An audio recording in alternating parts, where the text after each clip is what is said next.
तो चलिए सभी लोग तैयार हो जाइए 30 प्रश्न को इस प्रैक्टिस सेट को अटेंड करने के लिए, जिसमें से पहला प्रश्न आपके स्क्रीन पर है। प्लेग क्या होता है? कवक जनित बीमारी है, विषाणु जनित बीमारी है, जीवाणु जनित बीमारी है या खनिज जनित बीमारी है? तो प्लेग क्या हो जाएगा सभी जानते हैं, सभी यहाँ पे कमेंट कीजिएगा, फीडबैक कीजिएगा। तो प्लेग क्या हो जाएगा? तो प्लेग जो होता है वह जीवाणु जनित बीमारी कहलाती है। यहाँ पे थर्ड ऑप्शन आपको सही कर लेना है। प्लेग है एक संक्रमण रोग है जो पेस्टुरेला पेस्टिस नामक जीवाणु के कारण फैलता है। इससे मानव का फेफड़ा प्रभावित होता है। प्रश्न आ गया कि प्लेग रोग से मानव का कौन सा अंग प्रभावित होता है? तो फेफड़ा। ठीक है। और सबसे ज्यादा जो होता है चूहा प्लेग रोग का वाहक होता है। प्रश्न आ गया कि प्लेग रोग का वाहक कौन होता है? चूहा होता है। और इसका अन्य नाम प्लेग का क्या है? ब्लैक डेथ है, टाउन है, पेस्ट भी है। और आदमी को ये रोग जो है प्रत्यक्ष संसर्ग अथवा पिस्सू दंश से लगता है और यह तीव्र गति से बढ़ता है। कभी कभी यह निमोनिया का रूप भी धारण कर लेता है। दूसरा प्रश्न स्क्रीन पर है। गैसीय अपशिष्ट क्या होते हैं? सभी कमेंट कीजिएगा। घरों की नालियों का गंदा पानी, सब्जी एवं फलों के छिलके, खेत खलिहानों से निकलने वाला कचरा, ये लकड़ी कोयला से जलने वाला धुआं। तो गैसीय अपशिष्ट जो होते हैं वह हमारे लकड़ी कोयला और जलने वाले से धुओं को ही गैसीय अपशिष्ट कहा जाता है। फोर्थ ऑप्शन यहाँ पे सही हो जाएगा। आइए बात करते हैं अगले प्रश्न की। तीसरा प्रश्न है, निम्नलिखित में से कौन से पौधे दूर दूर प्रसारित होंगे? बीज द्वारा प्रकीर्णित, बीजाणु द्वारा प्रकीर्णित, फल द्वारा या कायिक जनन द्वारा? सभी कमेंट कीजिएगा। जी हाँ मेरे प्यारे प्यारे भाइयों के प्यारी प्यारी बहनें गृहिणी जिनका सपना है टीटी एग्जाम को फतेह करना, 101% यहाँ पे क्रैक करना, सभी का वेलकम अभिनंदन है। जयसवाल सर आप सभी का स्वागत करते हैं। दोस्तों इनमें से पौधे जो दूर दूर प्रसारित होंगे वह होगा कायिक जनिक द्वारा वितरित। फोर्थ ऑप्शन यहाँ पे सही हो जाएगा। सभी लाइव क्लास से जुड़ते रहिए, कमेंट करते रहिए, फीडबैक करते रहिए, अपने प्रिपरेशन को बेहतर कीजिए, तैयारी को एक सीढ़ी जो है और अग्रसर कीजिए और तेज स्पीड कीजिए, क्योंकि यहाँ पे क्रैक करना है। एग्जाम बिल्कुल सर पर नज़दीक आ चुका है। तो जब एक जीव लाभ लेता है बगैर दूसरे सहवासी जीव को प्रभावित किए तो क्या कहलाता है? सहभोजी, परजीवी, मृतोपजीवी या सहजीवी कहलाता है। तो आप सभी लोग जानते हैं, ज्ञानी सर्वव्याख्याता लोग हैं, कि जब जब एक जीव लाभ लेता है बगैर दूसरे सहवासी जीव को प्रभावित किए तो वह आपका सहभोजी कहलाता है। उसके साथ यानी उसके सहमत से उपयोग करना, भोग करना, सहभोजी की बात करते हैं। और ये भी जान लीजिएगा उदाहरण में सहभोजी कौन कौन से? आपका गैस्ट्रोपोड, कवच में केकड़ा रहता है और कवच के ऊपर समुद्री एनीमोन जो होती है वह चिपकी रहती है। और इसी प्रकार साग से पेट्रामाइजोन चिपकी रहती है और हेलो से समुद्री वर्निकल चिपके रहते हैं। तो ये सारी चीज़ें आपके एग्जाम्पल्स हैं आपके सहभोजी के। पांचवा प्रश्न आपकी स्क्रीन पर ऑलरेडी आ चुका है और पांचवा प्रश्न पूछा जा रहा है। बहुत ही इंटरेस्टेड प्रश्न है कि जब मोर सांप को खाता है, सांप कीड़ों को खाता है और कीड़े हरे पौधों को खाता है तो मोर का पोषण स्थल कौन सा हो जाएगा? एक खाद्य जाल से है। खाद्य जाल से प्रश्न अवश्य पूछा जाता है, कभी कभी दो प्रश्न पूछ लिए जाते हैं। तो ये जो देखिए, जब मोर सांप को खाए, सांप कीड़ों को खाए और कीड़े हरे पौधे को खा जाए, चट कर जाए, तो मोर का जो पोषण स्तर कहला जाएगा वह आपका अंतिम कंस कहला जाएगा। अंतिम अपघटक नहीं होगा, अपघटक श्रेणी पर आ ही नहीं सकता है। तो कौन सा आएगा? खाद्य पिरामिड के शीर्ष पर। फोर्थ ऑप्शन यहाँ पे सही हो जाएगा। और ये टीटी एग्जाम में पूछा गया प्रश्न, रिपीटेड प्रश्न है। अगला, निम्न में से कांति सेल का उदाहरण कौन सा होगा? ग्रेनाइट, बलुआ पत्थर, संगमरमर या चूना पत्थर? सभी कमेंट कीजिए। तो इनमें से जो कांति सेल का आपका उदाहरण हो जाता है, एग्जाम्पल होता है, वह आपका संगमरमर हो जाता है। थर्ड वाला ऑप्शन यहाँ पे सही कर लेना है। ठीक है, चलिए बात करते हैं आपके अगले प्रश्न की। अगला प्रश्न है, महासागरों में इनमें से कौन सा लवण सर्वाधिक मात्रा में पाया जाता है? Calcium sulphate, magnesium sulphate, magnesium chloride या सोडियम क्लोराइड? अगर आपने टीटी एग्जाम की क्लास ज्वाइन किया है तो ये सारे प्रश्न हम क्लास पर कर चुके हैं, जो प्रैक्टिस सेट में कर रहे हैं, प्रैक्टिस पेपर पे कर रहे हैं। तो महासागरों में जो लवण सर्वाधिक मात्रा में पाया जाता है वह आपका कौन सा कहलाता है? सभी लोग बताइए। ऑप्शन नंबर किसकी बात करेंगे? ऑप्शन नंबर सोडियम क्लोराइड की बात करेंगे, NaCl की बात करेंगे। फोर्थ ऑप्शन सही हो जाएगा। ठीक है, महासागरों में सोडियम क्लोराइड लवण जो है सर्वाधिक मात्रा में पाया जाता है, ये नोट कर लेना है। और ये भी जान लीजिए सोडियम क्लोराइड की मात्रा 35 ग्राम प्रति लीटर होती है। सोडियम क्लोराइड सोडियम का एक अकार्बनिक यौगिक होता है और उसका रासायनिक सूत्र NaCl होता है, जो 1:1 में सोडियम और क्लोराइड के आयन को दर्शाता है। अगला है, राज्यसभा में होने वाली राज्यसभाओं की अध्यक्षता कौन करता है? राष्ट्रपति, उपराष्ट्रपति, प्रधानमंत्री या भारत के मुख्य न्यायाधीश? तो राज्यसभा में होने वाली जो सभाएं होती हैं उनकी अध्यक्षता जो करता है वह आप सभी लोग जानते हैं। बात करेंगे उपराष्ट्रपति की, बात करेंगे सेकंड ऑप्शन की बात करेंगे। और ये भी सभी लोग जानते हैं, लोकतंत्र की बात करें, प्रतिनिधि जो होता है ऊपरी प्रतिनिधि सभा होती है, इनमें 250 सदस्य होते हैं। 12 सदस्य भारत के राष्ट्रपति द्वारा नामांकित होते हैं, मनोनीत होते हैं, और अन्य 238 सदस्यों का चुनाव होता है। राज्यसभा में सदस्य 6 वर्ष के लिए चुने जाते हैं, जिनमें से 1/3 सदस्य 2 साल में जो है सेवानिवृत्त होते हैं। भारत के उपराष्ट्रपति राज्यसभा के पदेन सभापति होते हैं। सभापति का कार्यकाल 5 वर्ष का होता है। उसका चुनाव अप्रत्यक्ष निर्वाचन द्वारा किया जाता है, जिसमें दोनों सदनों के सदस्य हिस्सा लेते हैं। अगला, निम्न में से किस मिट्टी का विस्तार भारत में सर्वाधिक पर है? वह आपका जलोढ़ है, काली है, लाल है या बलुई है? फटाफट अंदाज में कमेंट कीजिए, अपने प्रिपरेशन को फटाफट अंदाज में बेहतर कीजिए। तो किसी मिट्टी का जो विस्तार है भारत में सर्वाधिक की बात करते हैं, तो वह आपकी कौन सी मिट्टी हो जाती है? जलोढ़ मिट्टी की बात करते हैं। अगला प्रश्न देख लेते हैं, आपके स्क्रीन पर ऑलरेडी आ चुका है। 10th नंबर क्वेश्चन से जो स्क्रीन पर दिया गया है, प्रश्न क्या पूछा जा रहा है, सभी यहाँ पे नोट कीजिएगा और फीडबैक कीजिएगा। जो शाकाहारी जंतु भोजन के लिए हरे पेड़ पौधे पर निर्भर रहते हैं, वह कहलाते हैं? तो द्विचरण उपभोक्ता, प्रथम चरण, तृतीय चरण या उपभोक्ता कहलाते हैं। देखिए, जो शाकाहारी, पहली बात तो पेड़ पौधों को खाने वाले शाकाहारी ही होंगे। तो शाकाहारी जंतु जो भोजन के लिए हरे पेड़ पौधे पर निर्भर रहते हैं, वे प्रथम चरण उपभोक्ता कहलाते हैं। ठीक है, ये नोट कर लीजिएगा। और यही सारे प्रश्न आपके एग्जाम में पूछे जाते हैं। अगला, पर्यावरण शिक्षा में समस्या समाधान विधि का गुण क्या होता है? सृजनात्मक, लक्ष्य केंद्रित, चयनात्मकता या उपरोक्त सभी? तो दोस्तों, पर्यावरण शिक्षा में समस्या समाधान विधि का गुण सृजनात्मक विधि भी होता है, लक्ष्य केंद्रित, चयनात्मकता, ये तीनों आपकी जो है पर्यावरण शिक्षा में समस्या समाधान की विधि के गुण हैं। तो यहाँ पे हम किस ऑप्शन को चूज करेंगे? फोर्थ ऑप्शन को, उपयुक्त सभी ऑप्शन को चयन कर लेंगे। इसी के साथ ही आप ये भी जानते हैं, पर्यावरण शिक्षा में समस्या समाधान विधि के जो गुण होते हैं, लक्ष्य केंद्रित विधि होती है, सृजनात्मक और चयनात्मकता। ठीक है, तो ये तीनों विधियां होती हैं, ये तीनों गुण हैं आपके। अगला प्रश्न देख लेते हैं, प्रेक्षण विधि की सीमाएं क्या होती है? जी हाँ दोस्तों, प्रेक्षण विधि की जो सीमाएं होती हैं, ये नोट कर लेना है कि इस विधि में प्रेक्षण सूक्ष्मता से न करने पर प्राप्त परिणाम अधिक वैध एवं विश्वसनीय नहीं होते हैं। ये भी आपको नोट कर लेना है। क्या नोट करना है प्रेक्षण विधि की सीमाएं में? कि इस विधि में प्रेक्षण सूक्ष्मता से न करने पर प्राप्त जो परिणाम होता है, अधिक वैध एवं विश्वसनीय नहीं होता है। तो इस प्रेक्षण जो है सूक्ष्मता से न करने पर, ये परिणाम अगर जो परिणाम आएगा, अगर आप प्रेक्षण को सूक्ष्मता से अच्छे तरीके से नहीं कर रहे हैं, तो जो प्राप्त परिणाम आएगा उसको अधिक वैध और विश्वसनीय नहीं माना जाएगा। यह प्रेक्षण विधि की प्रमुख सीमा है। तो पहले ऑप्शन को हम यहाँ पे सही कर लेंगे। इसके बाद हम बात करेंगे आपके अगले प्रश्न की, कि इकोसिस्टम की सही परिभाषा क्या होती है? इकोसिस्टम की सही परिभाषा होती है, जीव समुदाय और उसके वातावरण का संतुलित तंत्र ही इकोसिस्टम कहलाता है। फोर्थ ऑप्शन यहाँ पे आपका सही हो जाएगा। तालाब, वन, ये सारे इकोसिस्टम के आपके एग्जाम्पल्स हैं। मानव विकास के क्रम में 2 पैरों पर चलने का सबसे बड़ा लाभ क्या होता है? 4 ऑप्शन बेहतरीन दिए गए हैं, चारों को नोट कीजिए और फीडबैक कीजिए। तो मानव विकास के क्रम में 2 पैरों पर चलने का सबसे बड़ा लाभ है, हाथ स्वतंत्र रूप से मस्तिष्क की आज्ञा अनुसार कार्य कर सकते हैं। तो थर्ड ऑप्शन यहाँ पे हमारा सही हो जाएगा।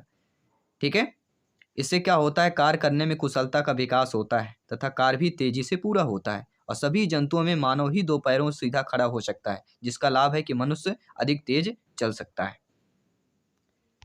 अगला प्रश्न है, भूकंप की तीव्रता नापने के यंत्र को क्या कहा जाता है? सभी जानते हैं, सिस्मोग्राफ, फिजियोग्राफ, कार्डियोग्राफ या बैरोग्राफ? सभी कमेंट कीजिए।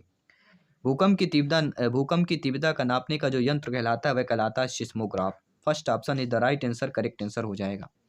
और सिस्मोग्राफ यंत्र में रिएक्टर पैमाने का प्रयोग किया जाता है, जिसमें 0 से लेकर 9 अंक जो है चिन्हित होते हैं। प्रत्येक बढ़ता हुआ अंक भूकंप की बढ़ती हुई तीव्रता को प्रदर्शित करता है, और अगला अंक पिछले अंक से 10 गुना अगर भूकंप की तीव्रता होगी तब 0 से 1 होता है। जब उससे 10 गुना भूकंप आएगा तब फिर 1 से 2 होता है। तो अगला अंक जो होता है पिछले अंक से 10 गुना भूकंप की तीव्रता को बताता है। अगला, सूर्य से निकटतम ग्रह कौन सा? ग्रहों से प्रश्न पूछा जाएगा। मैं ये नहीं कहता यही प्रश्न आएगा, लेकिन ग्रहों से प्रश्न आएगा और आता है, और यही प्रैक्टिस सेट में होता है। प्रैक्टिस सेट में टॉपिक आप चयन कीजिए, इस टॉपिक से प्रश्न आ रहा है। ठीक है, तो संभावित प्रश्न है, यही प्रश्न आ सकते हैं, रिलेटेड प्रश्न आ सकते हैं, संभावित प्रश्न हो सकते हैं। तो सूर्य से निकटतम जो ग्रह कहलाता है हमारा बुध ग्रह कहलाता है। और सभी लोग जानती है, बुध, शुक्र, पृथ्वी, मंगल, ये 4 हमारे आंतरिक ग्रह कहलाते हैं। और बुध, शुक्र, पृथ्वी, मंगल के बाद बृहस्पति, शनि, अरुण, वरुण, ये हमारे बाह्य ग्रह। तो जो पहले ग्रह हैं आपके बुध, शुक्र, पृथ्वी, मंगल, ये आंतरिक हो गए। बृहस्पति, शनि, अरुण, वरुण ये बाह्य हो गए। तो ये इन दोनों चीज़ों को भी जान लेना है। ठीक है, कितने हैं? बुध, शुक्र, पृथ्वी, मंगल ये आंतरिक हो गए। बृहस्पति, शनि, अरुण, वरुण ये बाह्य ग्रह कहलाते हैं। ठीक है, और ये भी जानते हैं बुध ग्रह सौर मंडल का सबसे छोटा ग्रह भी है आपका। इसके साथ ही अगला प्रश्न है, गिर राष्ट्रीय पार्क किस राज्य में स्थित है भैया? गुजरात में है, राजस्थान में है, मध्य प्रदेश में, महाराष्ट्र में है। अगर आपने ईवीएस की हमारी क्लास ज्वाइन किया होगा तो आप अच्छे तरीके से समझ जाते हैं। एक टिक बताते हैं, शब्दों का गेम होता है यहाँ पे। जो शब्दों का गेम समझता है आपके टीटी एग्जाम में अव्वल आता है। तो गिर राष्ट्रीय पार्क की बात करते हैं। गा से गिर होता है और गा से गुजरात होता है। तो गिर राष्ट्रीय पार्क किस राज्य में स्थित है? आपके गुजरात राज्य में स्थित है। पहला ऑप्शन सही कर लेना है। और ये भी जान लीजिए गुजरात राज्य में कहाँ पर है? कठियावाड़ जिले में स्थित है। और इसकी स्थापना कब हुई थी गिर राष्ट्रीय उद्यान की? 1965 ईस्वी में किया गया। और ये जो है गिर राष्ट्रीय पार्क जो है ये बब्बर शेरों के संरक्षण के लिए प्रसिद्ध भी है आपका। इसके साथ ही आपका अगला प्रश्न है कि निरीक्षण विधि की विशेषता नहीं है, मतलब 3 विशेषताएं हैं और एक नहीं है। तो आप सभी लोग जानते हैं निरीक्षण विधि की विशेषता क्या होती है कि यह प्रत्यक्ष अनुभवों पर आधारित होती है। यह एक बाल केंद्रित विधि है जिसमें शिक्षक एक प्रशासक के रूप में होता है और यह विधि विभिन्न सर्वेक्षणों पर अपनाई जाती है। तो ये 3 आपके निरीक्षण विधि की विशेषता है। लेकिन निरीक्षण विधि एक मनोवैज्ञानिक विधि है, यह आपका विशेषता नहीं है। निरीक्षण विधि की विशेषता नहीं है कि यह मनोवैज्ञानिक विधि है। तो सेकंड ऑप्शन हम अकॉर्डिंग टू क्वेश्चन सही कर लेंगे। ये आपकी विशेषता नहीं है, बाकी तीनों आपकी विशेषताएं हो जाएंगी। इसके साथ ही हम बात करेंगे आपके अगले प्रश्न की। निम्नलिखित में से वाहिनी ईंधनों में से किसको आजकल पर्यावरण स्नेही माना जाता है? पर्यावरण स्नेही शब्द से आप समझ गए होंगे, आपने कमेंट भी अभी तक कर दिया होगा। तो पर्यावरण जो स्नेही माना जाता है संपीड़ित प्राकृतिक गैस, जिसकी बात करेंगे कंप्रेस्ड नेचुरल गैस। जी हाँ, किसकी बात करेंगे? सीएनजी की बात कर रहे हैं, नोट करते जाइएगा। जी हाँ दोस्तों, यह प्राकृतिक गैस का संपीड़ित रूप है, इसलिए इसका रासायनिक संगठन बगैर दाब के बने गैसों के समान होता है और इसका मुख्य रूप से मीथेन, इथेन और प्रोपेन होता है। ये भी आप लोगों को नोट कर लेना है। दोस्तों, किसी परितंत्र में तत्वों का चक्रण क्या कहलाता है? तो किसी भी परितंत्र में तत्वों का जो चक्रण होता है भूवैज्ञानिक चक्र कहलाता है, जैव भू रासायनिक चक्र कहलाता है, रासायनिक चक्र कहलाता है, या इनमें से कोई नहीं। आपका एक एक कमेंट फीडबैक आपके स्कोर को बेटर करता जाता है, आपकी तैयारी को बेहतरीन करता जाता है। तो किसी भी परितंत्र में जो तत्वों का चक्रण होता है वह जैव भू रासायनिक चक्र कहलाता है। सेकंड ऑप्शन का चयन कर लेना है। आइए बात करते हैं अगले प्रश्न की। चिपको आंदोलन के प्रणेता कौन है? सभी जानते हैं। चिपको आंदोलन से इस टॉपिक से प्रश्न आता है। चिपको आंदोलन, अपिको आंदोलन, नर्मदा आंदोलन, ठीक है, इनके प्रणेता पढ़ लेना है। जो 4, 5, 6 आंदोलन है आपके, चिपको आंदोलन के जो प्रणेता होते हैं वह सुंदरलाल बहुगुणा है। ये भी नोट कर लेना है। और यह आंदोलन बच्चों के काटने के विरोध में 1973 में वर्तमान उत्तराखंड राज्य में प्रारंभ किया गया था। इस आंदोलन में जिस पेड़ को काटा जाता था लोग उस पेड़ से चिपक कर खड़े हो जाते थे और पेड़ों की रक्षा करते थे। दोस्तों, अगला प्रश्न है इंसुलिन की रासायनिक प्रकृति क्या होती है? प्रोटीन, विटामिन, वसा या कार्बोहाइड्रेट? जी हाँ, सभी कमेंट कीजिए। तो इंसुलिन की जो रासायनिक प्रकृति होती है वह आपका प्रोटीन होता है। पहला ऑप्शन को चयन कर लेना है, करेक्ट कर लेना है। सेंगर ने पहल गाय के इंसुलिन के अणु की रचना कर पता लगाकर सिद्ध किया कि यह पॉलीपेप्टाइड होता है और इसके लिए उन्हें 1958 में नोबेल पुरस्कार भी मिला था सेंगर को। इंसुलिन ही वह प्रथम प्रोटीन है जिसका आधुनिक वैज्ञानिक प्रयोगशाला में संश्लेषण करने में सफल हुआ है और मानव इंसुलिन का सन 1965 में शान ने संश्लेषण किया था। तो मानव इंसुलिन का किसने संश्लेषण किया? शान ने किया था। कब किया था? 1965 में किया था। अगला प्रश्न है पौधे में अर्धसूत्रीय जो विभाजन होता है वह परागकणों में होता है, मूल शीर्ष में, तनों में या परागकोश में होता है? तो आप सभी लोग जानते हैं पौधे में जो अर्धसूत्रीय विभाजन होता है वह परागकोश में होता है। फोर्थ ऑप्शन यहाँ पे सही कर लेना है। और इसके साथ ही अगला प्रश्न है जैविक समुदाय में जो प्राथमिक उपभोक्ता होता है वह सर्वाहारी होता है, मांसाहारी होता है, शाकाहारी होता है या डेट्रीटिवोर होता है? तो आप सभी लोग जानते हैं जैविक समुदाय में जो प्राथमिक उपभोक्ता होता है वह आपका शाकाहारी कहलाता है, क्योंकि प्राथमिक उपभोक्ता जो होगा वह पेड़ पौधे पत्तियों को खाने वाला होगा। ठीक है, चाहे हिरण की बात करें चाहे हाथी की बात करें। और जैविक समुदाय में खाद्य श्रृंखला शाकाहारी होता है, पेड़ पौधों को खाने वाला, इसको खाने वाला मांसाहारी होता है, बाद में अपघटक होता है। तो प्रथम उपभोक्ता, द्वितीय उपभोक्ता आपने जान लिया। और जैविक समुदाय में प्रथम उपभोक्ता शाकाहारी होता है क्योंकि वह पेड़ पौधे को खाता है और पेड़ पौधे हरे पत्तियों को खाने वाला, चारा खाने वाला शाकाहारी कहलाता है। दोस्तों ज्वर नियंत्रण में आमतौर पर सबसे अधिक प्रयोग की जाने वाली जो औषधि है वह बी कॉम्प्लेक्स है, ब्रोफेन है, पैरासीटामॉल है या ली 50 है। देखिए जो ली 50 होता है वह लीवर के लिए होता है, ब्रोफेन जो होता है वह दर्द में काम आती है, बी कॉम्प्लेक्स सभी लोग जानते हैं किसके लिए है। लेकिन ज्वर नियंत्रण पर जो होता है वह आपका पैरासीटामॉल होता है। और पैरासीटामॉल जो है आप 200 mg से बिना डॉक्टर की सलाह आपको लेना भी नहीं चाहिए। 100 या 200 mg तक आप ले सकते हैं, इससे अधिक जो बिना, ठीक है, डॉक्टर के सलाह के, आपको बिना फार्मेसी की सलाह के आपको ये चीज़ें नहीं लेना है, लेकिन नॉर्मल तौर पर हम लेते हैं। आपके ठीक है गाँव की दुकानों पर भी, किराने की दुकान पर ये टेबलेट आपको मिल जाती है। दही निर्माण हेतु कौन सूक्ष्मजीवी उत्तरदायी होता है? आपका स्ट्रेप्टोकोकस, एस्परजिलस, रेट्रोवायरस या लैक्टोबैसिलस की बात करेंगे तो आप सभी लोग जानते हैं दही निर्माण हेतु जो सूक्ष्मजीवी उत्तरदायी होता है वह लैक्टोबैसिलस होता है। तो फोर्थ ऑप्शन का यहाँ पे हमें चयन कर लेना है। इसके साथ ही अगला प्रश्न देख लेते हैं जो स्क्रीन पर ऑलरेडी आपके आ चुका है कि मानव रुधिर वर्ग की खोज सर्वप्रथम किस वैज्ञानिक ने की? क्या जेंग्स ने किया, लैंड स्टीनर ने किया, पेंटिस एवं मॉस ने किया या कॉल मॉक्स ने किया? नोट करते जाइएगा, फीडबैक करते जाइएगा, स्कोर को बेटर कीजिए, कमेंट करते रहिए। तो मानव रुधिर वर्ग की खोज सर्वप्रथम किस वैज्ञानिक ने की? आपके लैंड स्टीनर ने की थी, ये भी नोट कर लेना है, ये कई बार पूछा गया प्रश्न है। और आप सभी लोग जानते हैं मानव रुधिर वर्ग की खोज ऑस्ट्रेलिया के चिकित्सक कार्ल लैंड स्टीनर ने 1901 ईस्वी में किया।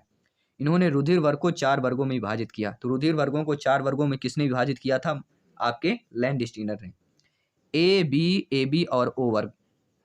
ए बी रुधिर वर्ग सर्वग्राही होता है क्योंकि ए बी दोनों प्रतिजन या एंटीजेंस पाया जाता है, परंतु एंटीबॉडी के इसमें अभाव होता है।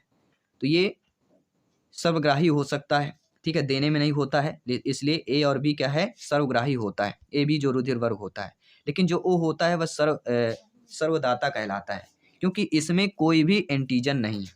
तो ये आपका सर्वदाता हो गया। ए बी जो होता है सर्वग्राही होता है और वो आपका सर्वदाता होता है। इसके साथ ही अगला प्रश्न है प्याज, आलू, अदरक क्या है? इनसे प्रश्न जरूर आएगा। फूल, पत्ती, फल, जड़, ठीक है, तना, इनसे प्रश्न अवश्य आएगा। तो प्याज, आलू जो अदरक कहलाते हैं वह तना कहलाते हैं। मूली, गाजर ये क्या कहलाते हैं? जड़ कहलाते हैं। ठीक है, इनको भी नोट करते जाना है। हल्दी, अदरक, कंद, आलू, शकलकंद, प्याज, लहसुन, ठीक है, ये सारे आपके तना हैं। अगला प्रश्न दिया गया कि एक कोश की सूक्ष्म जीव है, विषाणु है, आपका स्पाइरोगायरा है, पैरामीशियम है, हाइड्रा है। तो आपने एक नाम अवश्य पढ़ा होगा, पैरामीशियम। तो एक कोश की सूक्ष्म जीव का जो उदाहरण है वह आपका पैरामीशियम ही होता है। तो थर्ड ऑप्शन यहाँ पे हमें सही कर लेना है। ठीक है, और इस प्रैक्टिस सेट का 30वां प्रश्न है कि निम्न में से कौन सा पादप जो है साबुन का विस्थापन है? रीठा, रुद्राक्ष, तेंदु या उपरोक्त सभी? या आपको कमेंट करके बताना है कि इनमें से कौन जो है पादप जो का उत्पादन साबुन का विस्थापन कहलाता है। ये आप सभी के लिए मॉक क्वेश्चन के रूप में है। साथ ही साथ आपने टॉप 30 में से कितना स्कोर प्राप्त किया ये आपको कमेंट करके बताना, फीडबैक करके बताना है। मैं आपके साथ जयसवाल सर मिलता हूँ आपके अगले प्रैक्टिस सेट पर, अगली क्लास पर। सभी मित्रों को जय हिंद, वंदे मातरम। धन्यवाद सभी का।